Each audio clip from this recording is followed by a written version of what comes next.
A healthy mind plays a huge part of how we connect. Often we believe that our roles and identities are the most important part of ourselves. And we tend to forget something deeper. That who we are being more than what we are doing is what binds us more than we can ever realise. Isolation and disconnection are major factors in the modern-day loneliness epidemic.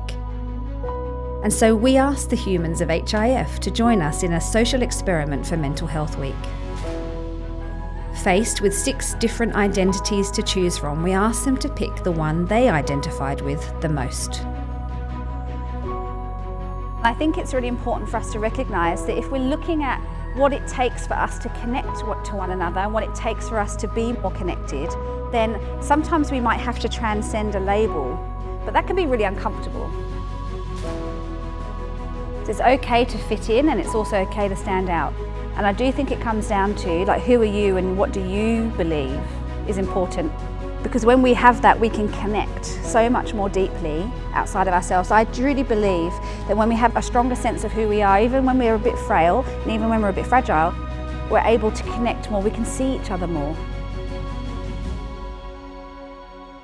Welcome to the Circle of Commonality.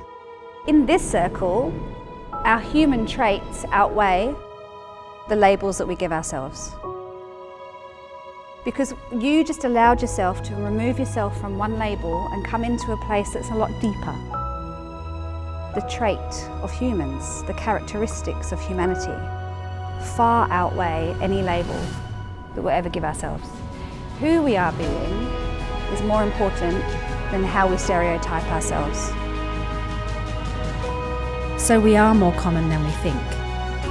In an increasingly fragmented world, we have the humanity within us to reconnect, to find compassion and commonality, and to remember that we are not alone. We just need to find that place where others stand and remember they are just like me.